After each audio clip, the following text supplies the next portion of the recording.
Hello everyone, welcome to the channel. My name is Becky and this is Bria Makes Art, and today I'm going to be decorating the cover of my 8th sketchbook. So let's just go ahead and get right into it without a whole lot of delay.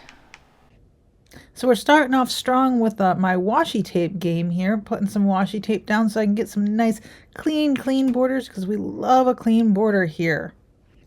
Next, I'm going to grab my Arrtx Acrylic markers and just go to town on this cover, just covering it with one color because I have been kind of obsessed with my acrylic markers lately. I've been playing with them a bunch in my sketchbook, and it's just kind of fun to draw with them and make some cool little paintings without having to make a whole big mess with getting out the paints and the water and cleaning the brushes and all that stuff. So the acrylic markers are really great to be able to get some really nice color without all of that mess. I'm usually working in my ELO sketchbook, which doesn't have great paper for a lot of watery type of media, but it works pretty well with these acrylic markers. I don't get a lot of pilling of the paper unless I'm like being really abusive to it, so that's been fantastic. And I get some really fun kind of colored finished pieces inside of my sketchbook, which I don't usually get. Usually I am more of kind of a sketch artist and do a lot of pencil sketches, but it's been a lot of fun to just kind of play with the acrylic markers inside of my sketchbook lately.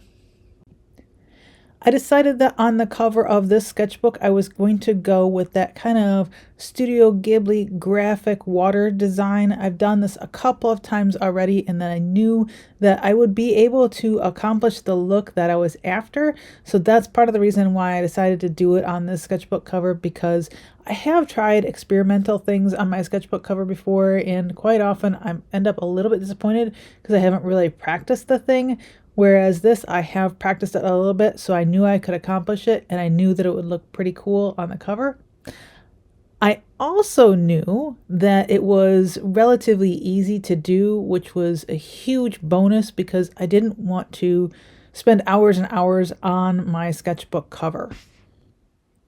I don't necessarily have anything against spending that kind of time on my sketchbook cover, but I also know that the cover can get messed up pretty easily when you're carrying it around places. It can get scratched up, and I really didn't want to spend a ton of time on a cover that I ended up really loving and then getting it scratched up. Because this one didn't take so long, I'm not going to feel quite as bad if it does get scratched up. And also because of the design that it is, it should be pretty easy to fix if it does get scratched up, because I can just grab my acrylic marker and kind of color back in and replace any lines that kind of get scratched off. And as I said earlier, this is a design that I have done before, so I know it's going to turn out in a way that I'm going to like it. And I'm looking at it right now, and I'm super geeked with how it turned out. And so it's really nice to know that, hey, this looks really cool, and it wasn't a ton of effort.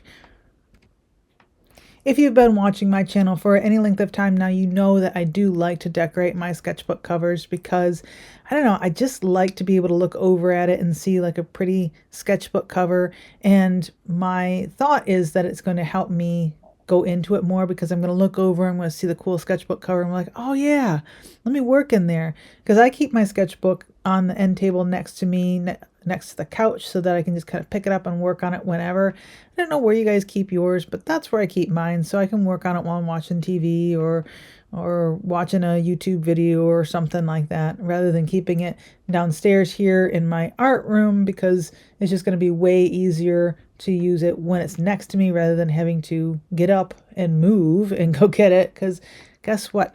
I'm lazy. In the past, I have decorated my sketchbook cover with stickers, and I do like to do that every now and then.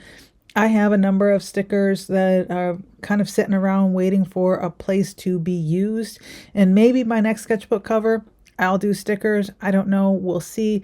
But I just really felt like doing this because, like I said, I've been a little bit obsessed with using these acrylic markers because they're just so much fun to use, and you get so much kind of color bang for your effort.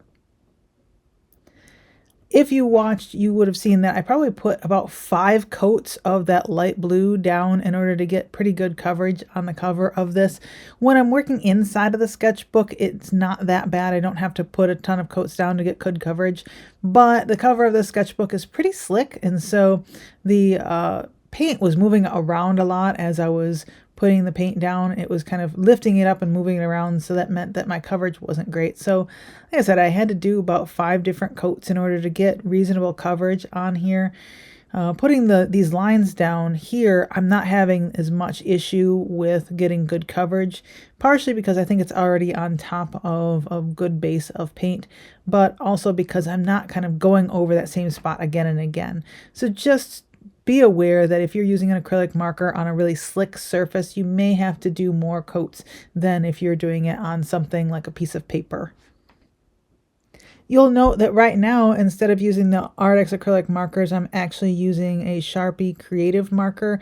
And that's because the white in the Sharpie creative marker is just a lot more opaque. And I really like using it for stuff like this rather than the one that came in with the Arrtx. I also really like the brush nib on it, so I thought it would work a lot better for the white on here because I really wanted that white to be poppy and really pop off there, whereas the Arrtx white is a little bit less opaque, so I would have to go over it multiple times. And again, as I said earlier, I'm lazy.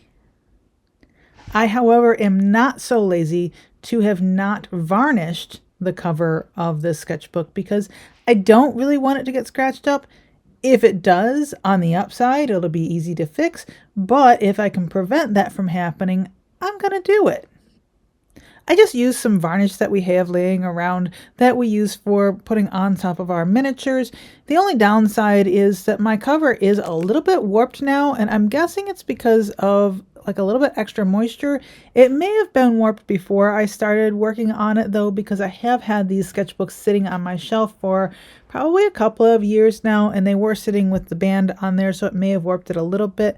On the upside, it's not that big of a deal. I can kind of warp it back into place by just kind of grabbing it and flexing it a little bit, so I'm not terribly worried about it. And I have used that varnish before on my sketchbook covers. I know that I just need to put a nice light cover on there, and if I put too much on, it will discolor it a little bit, but overall it works really well. I'm sure some of you are out there thinking, wow, that's overkill. And yeah, it probably is. But like I said, I do travel with my sketchbook and I don't really want it to get messed up. So a little bit of spray varnish on there, and because it's so easy to do, it's worth it for me. Also because I have a place where I can go and spray the varnish and not have to smell it in my house and worry about all of those fumes. It really is worth it. I can just go out to my workshop, do the spraying and close the door and not have to worry about all those fumes coming into my house, any damage it might do, and just the smell of it. So this works out really well for me. So that's why I do it. If you've been watching what I've been doing, you can see how easy this kind of design is. So I start off with just putting a nice base layer of blue down for kind of the basic color of the water. And then I go in and make all these little kind of roundish bubbly shapes in a darker color. And this can be like a dark blue, a gray, a black, whatever. Just pick a color that kind of makes sense, that's darker.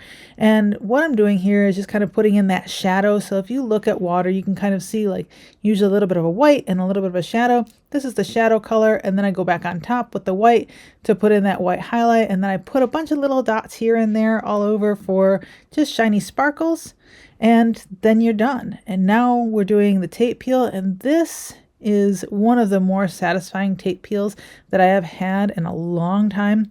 Those clean edges are just sexy.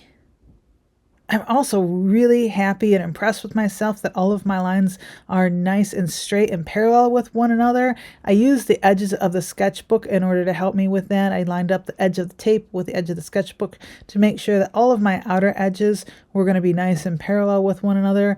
But the ones in the middle where that black stripe is, I just kind of eyeballed it, and thankfully it worked out really well for me because that looks really nice and parallel to me, so I don't have any little parallelograms going on there.